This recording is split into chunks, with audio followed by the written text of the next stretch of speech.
AITAH for reporting my SIL to her exchange student host program when she omitted her PDF file husband from the application?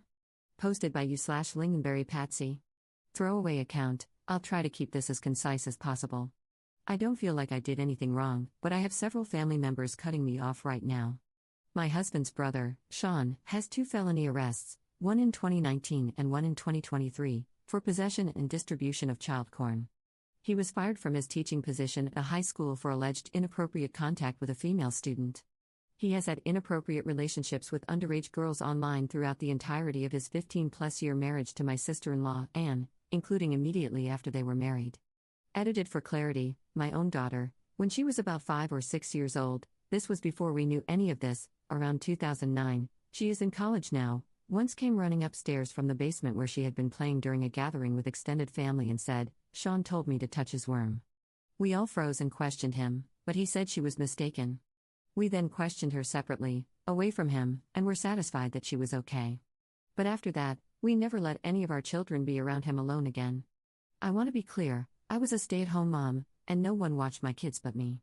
So he was never a caretaker for my children at any point.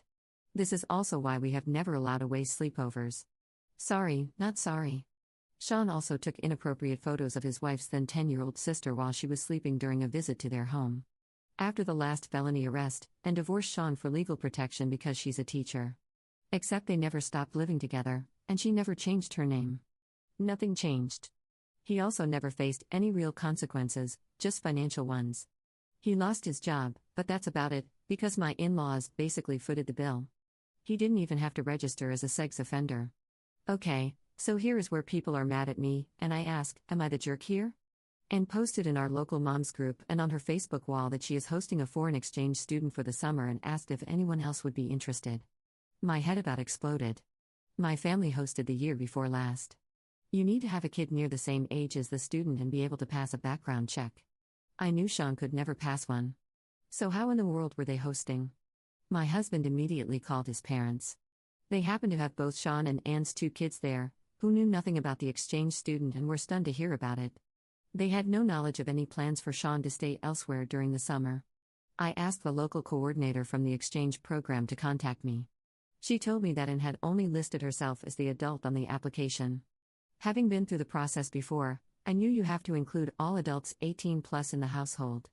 I told her that, unfortunately, Sean could never pass a background check due to his felony arrests for child porn and that he lives there full-time. The coordinator was absolutely horrified and thanked me for letting her know. Today, and texted my husband, absolutely freaking out.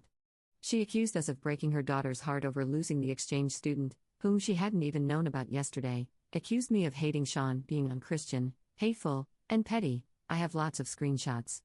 Along the way, I also found out that Anne is absolutely convinced that only immediate family know about Sean's arrests, as if public records don't exist and people forgot our last name and the high school incident never happened.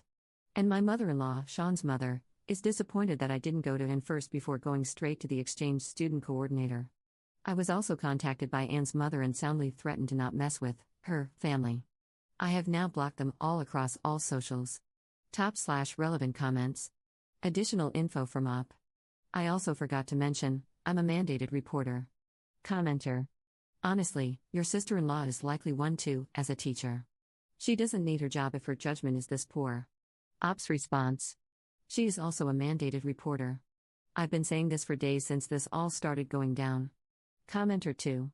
Asking for info, Sean and Anne's minor children still live with them? Op's response. Yes, they do, boy 11, girl 14. Commenter 3. Please reach out to his parole officer. Op's response. It's so messed up he doesn't have one. He was never convicted. Twice he was caught up in the same sting. He is so dumb that the second time he was arrested, they were watching the same sites, and he used the same logins with the same passwords. Anyway, all the county wanted was money for the huge fines. They let them all go.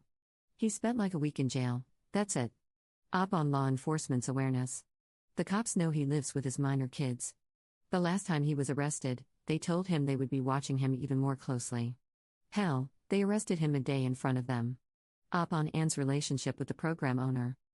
So, I'll elaborate a little here. Anne is personal friends with the owner of this company. She has been waiting years to finally host. She is more than furious with me because she is humiliated that I outed her. The truth is that she had zero intention of putting Sean on the application because her friend was the owner and assumed it wouldn't be looked at twice. Because, trust. Why didn't the op call the police after he asked her daughter to touch him? So this was in 2009 or thereabouts. Before any suspicious behavior had come to light. And knew about stuff but hadn't told anyone. And as far as we knew, she turned around and ran upstairs, nothing happened. And he acted completely dumb. Had we known about the other stuff, we would have had context. All I'll say now is hindsight is 20/20, and parenting is not for the weak. Update 2 days later. Late last night, my daughter, the one mentioned in this story, who is now an adult in a college student home on summer break, came home after spending several hours with her grandparents. They had a very long and thorough talk about the situation. They believe I instigated it but don't actually blame me.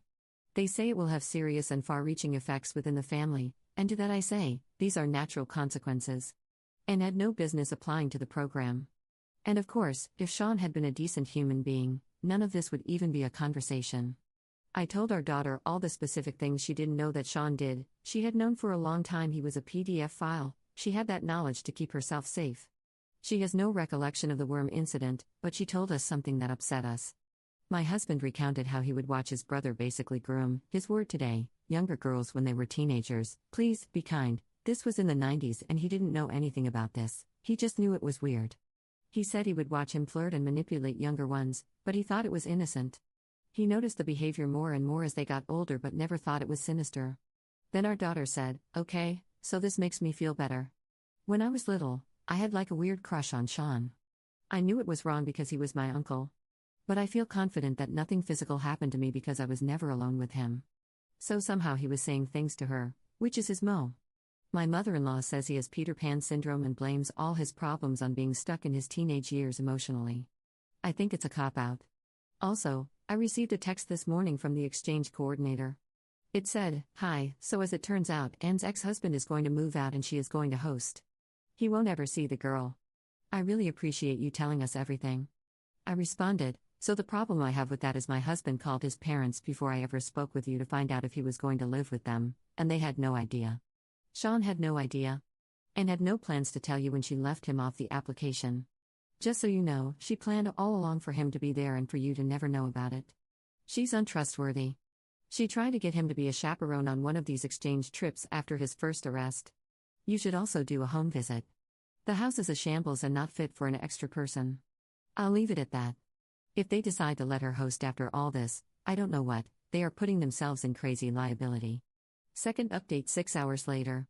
I got in touch with their corporate office and said it was egregious that, despite the information I had provided, they would still be allowed to host, and that Anne had admitted to me in writing that she had omitted him from the application and had not included any references who knew about his arrests.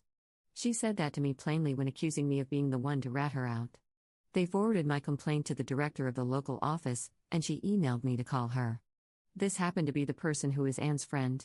I called her and explained everything in detail. She was unaware of the magnitude of the situation. I said, "Please let me share with you the arrest reports." I forwarded them to her, "so you understand what you are dealing with." I said I know you are friends, and she cut me off and immediately began to distance herself from Anne, saying that they had worked together in the past. I explained my position as a mandated reporter, my obligation to protect any incoming minor, and of course, my own children. And that I was 1000% certain Anne had zero intention of moving Sean out of the house before any student arrived. Despite any intentions, the optics are terrible. She agreed completely and said that the liability was too great and they would be taking them off the hosting list. I also told her about Anne's mother threatening me over this, and she was sympathetic and offered to deny them based on the home visit rather than any background check or living situation. I told her that Anne already hates me, so it matters little what reason she gives them for the denial. Top/relevant comments. Commenter. What the hell is Anne thinking? Why is she so keen on hosting? Like, is the exchange student a present for Sean or what? Commenter 2. I'm getting procurer vibes from Anne. This feels like more than willful blindness, as bad as that might be. Commenter 3. So, what is everybody drinking after reading this? I'm thinking turpentine.